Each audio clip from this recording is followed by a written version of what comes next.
Rushanara. Thank you and good afternoon. So I've got questions around unemployment and job creation. Obviously there's a big focus rightly on labour shortage. Before I go on to those questions, I just had a quick follow-up which was about the interplay between Brexit and COVID and what in your assessment is, where the challenges are coming from. When the Brexit debate was happening, none of us saw COVID hitting the economy the way it has. The Deputy Governor said that productivity was going to be hit by about 1% because of COVID and 3.5% because of Brexit. Could you, each of you, talk us through how this has the impact of that on growth and jobs from your perspective of those figures? What does this mean for the country? Perhaps I'll start with Rain. So look, I think what we think is most important, and we put it very clearly in our submission to the Chancellor for the spending review and also for the budget, is that we do need to focus on business investment and on the transition to a low carbon economy. And I think I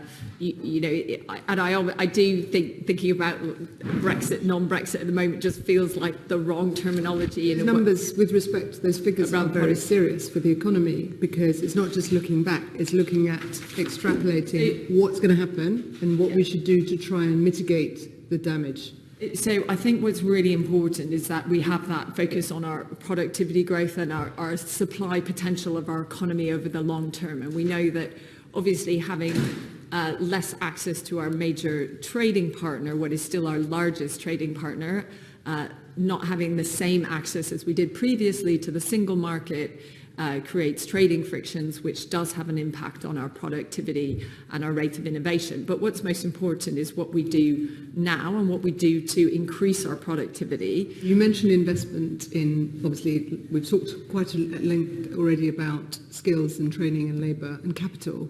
What else should we be doing, in your view? What does your sector think needs to happen to make up for these big gaps in productivity going forward? Well, I think what's really important is that focus around business investment and innovation. So the government have committed to increasing the overall amount we're spending in R&D by 22 billion over this Parliament. We think we need to bring forward that investment, because particularly, this is a competitive game, and when we think about even the move to a low carbon economy, other governments around the world, particularly around the G7, have made big commitments around investment in low carbon technologies like electric vehicles, hydrogen and other newer technologies that are emerging. And if we want to get ahead of that game, we want to increase our productivity, but also lower our carbon emissions, and then we need to be investing in that. So bringing forward the R&D investment. Is it enough, the numbers that we're talking about in this country compared to other countries?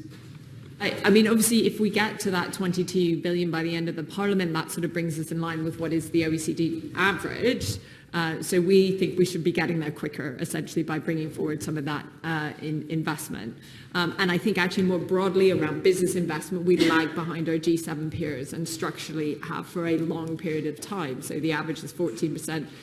We've averaged around 10% of GDP. So we have a lot of lost ground to make up for. And actually over the pandemic, business investment has been hit harder, and it's, consumption is coming back quicker, but business investment is taking longer. So it absolutely does need to be the focus. And one of the areas as well, of course, is the super deduction has helped to bring forward some business investment, but it comes to an end in 2023, and corporation tax goes up at that point. And I think businesses accept that increase in corporation tax, but you need to look at capital expensing beyond 2023, particularly with a focus on greening the tax system and green technologies for the UK to be competitive internationally.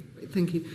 Paul Nowak, can you talk through what needs to happen to make up these numbers in terms of productivity gap and to stimulate growth in the economy? Yeah, thanks, Rushanara. Well, first of all, just to say, there obviously has been a Brexit impact, and it's not worthwhile framing it in terms of Brexit, good or bad things. It's just a reality. So I think our trade with the European Union has started to pick up, but we're still 20% below where we were when we were members of the European Union. And I mean, certainly talking to other employers' organisations as well, I know that Make UK has made the point that actually the cost of doing business has risen as a result of Brexit. So that puts the onus even more fairly and squarely, I think, on government to try and sort of do what it can to maintain demand in the economy and to encourage investment.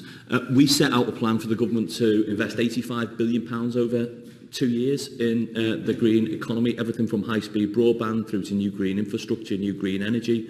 And those sound like big figures, and they obviously are big figures, but if you compare what the UK government is doing at the moment to say what's happening on the other side of the Atlantic, we're on course to spend £180 per person over the course of the next decade in terms of supporting investments in the green economy.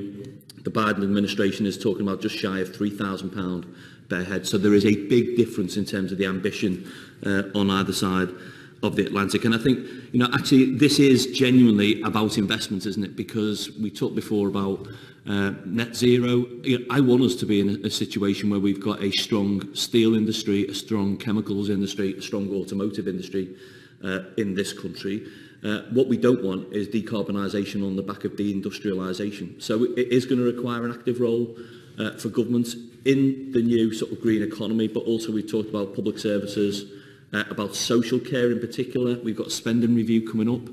I would have thought, again, one of the lessons to draw from the pandemic, and it's not a political point, it's just a fact of life, is that part of the issues we had in the UK is that our public services were fragile. We'd had a decade of austerity. There wasn't a lot of surplus in the system, and that had an impact in terms of the ability of the system to respond. So, you know, I think the government, you know, showed the way with the furlough scheme in terms of a bold, large-scale intervention, and I think it's going to need other bold, large-scale interventions going forward. Okay, thank you. Professor Manning, do you want to quickly address this question, and then I want to come on to the second set? Yeah, no, I mean, I think on the Brexit effect, I mean, the effect on sort of the trade in goods and services with the EU, we've added a huge amount of bureaucracy and cost to that. There's going to be a hit from that, for sure. They're our main trading partners. On immigration side of it, I actually think it will slightly raise our productivity because the immigration we have will be shifted towards higher productivity type jobs, but not enough to offset the negative hit from the increased trade frictions. In terms of what, you know, we should do, you know, for a country like the UK, skills are just critical. Human capital is the critical thing. It's not, our wealth is not based around natural resources or anything like that. It's human resources. And then we've got to make sure we've got investment to give those, you know, people the capital to work with. We've got a long tail of poor performers in many sectors of the UK economy. We have had for a long time. Need to address that. And, you know, we've got to have a proactive state, I think. Most of the gains from innovation, which is about moving the frontier of productivity, don't really go to the inventors of them. So, you know, we need to subsidise and provide incentives for that. Thank you very much. So, just turning on to some recent changes, CBI came out against the national insurance announcement this month. Could you tell us what you expect it to do to job creation? So I think, you know, essentially what we're seeing is an increase in national insurance contributions for both employees and for employers. So, and I think I wouldn't say we accept that it has happened. I think let's not. Yeah, appreciate that. I just, I don't want to say, you know, sorry. we're. Don't worry about that. But just talk us through the impact on job creation. I think, you know, obviously from that level, it's increasing the overall taxation on employment. So, you know, at the margin that could lead to lower employment. Could you put a number on it? No, we don't have any kind of quantification of what that looks like. It's not going to help the situation. But I think one of the things we can talk about is, you know, some of our businesses within our membership and how it is impacting on their profitability and more broadly, because of course profitability impacts their ability to invest in the future. So we had one member who said just the increase, because while it's a 1.5% levy, it's obviously an increase in around 13% on that element of taxation. And so they were seeing an impact of their profits would be reduced next year by 25%. So I think in businesses where you have low profit margins, high employment sectors, they're obviously the ones that are going to be most impacted. And actually, they are some of the sectors that are impacted by other challenges we're seeing in the economy at the moment. So for some of them, it is a bit of a perfect storm while we're going into a winter where things are highly uncertain. What about, can I just come on to just one subset to this? You mentioned that obviously last year everybody was concerned about scarring effects. And particularly impact on young people. Could you just talk through what the scarring, what your assessment is of scarring long-term unemployment in post-COVID, and given these sorts of policy changes and scarring effect, what, have you got an assessment of that? I mean, look, it was something we were highly concerned about going into the pandemic. I mean, do Alan, you expect no scarring effect or still considerable scarring effect, and which groups are going to be hit still by it? I think, to be honest, it's quite hard to tell. I think if you talk to graduates at the moment, some of the things they will talk about is they're now competing in a job market where there's two sets of graduates competing, who weren't able to enter the labour market last year. So you've got two sets of graduates entering into the labour market. However, as we've articulated already, the labour market across different skill levels is running quite hot. So my hope is that young people will be able to move into employment over time. But obviously we know that there's been great research by the Resolution Foundation and others about the scarring effects of young people entering the labour market at a time when it's difficult. So that's always been a concern, but I think actually, now, if you look at the wider statistics, some of the concern has more been about women in employment, because we've seen a reduction in women who were working part-time and seem to have left the labour market. So I think that's a concern, and also quite a big change in self-employment. So I think those are areas where I would, have concern. But I think ultimately, it is quite hard to tell the lasting impact on young people. But I do think that's why, if you look at the Kickstarter scheme, right, we should extend that for another 6 months. We're starting to see some real successes in it. It seems like the wrong moment to end that policy, just to address any scarring effects. It's going to take Paul and then on to Professor Allen to give the last response. Okay, well, maybe if I just talk briefly, Rushanara, about, certainly the national insurance hike. I think we were concerned that low-paid workers are effectively hit by a double whammy because they're being asked to pay more in national insurance contributions, and at the same time they're also facing that cut in universal credit. So it will impact some of the lowest-paid workers and lowest-income families hardest. And important to remember, 40% of those people who claim universal credit, I think, are people who are at work. So they will see that impact directly in their pockets. And I think from our perspective, it doesn't even do what it says on the tin, because it won't fill the funding gap in social care, certainly not in the short term, because that money will go into the NHS. And we think actually a fairer way to have done it would have been to rethink the way that capital gains tax is levied. We put forward proposals, and we can bring them to the committee if it's useful, that would have seen a reform of CGT raise up to £17 billion a year. Can I just quickly come in on Kickstart, because I think Kickstart was the right idea. I'm a little bit less positive than Ray, partly because there's a bit of a lack of transparency about the real impact of Kickstart. I think the government wanted 250,000 starts under Kickstart. Last figures that I'd seen, it was 63,000 starts. We've got little or no information about the quality of employment that those young people are going into, whether they're staying in employment. So I think fundamentally it was the right sort of policy approach. I'd like to see a little bit more transparency and, again, a little bit more engagement. This is the sort of thing it would have been great for the DWP, again, to have unions and employers around a table. Is this working? Is it having any unintended consequences? Can we make the scheme better? Can we make sure that those young people who start on the scheme, finish on the scheme, that it's good quality employment, all of that. So I'm a little bit more agnostic about the positive impact of Kickstart, but I think it was the right sort of policy.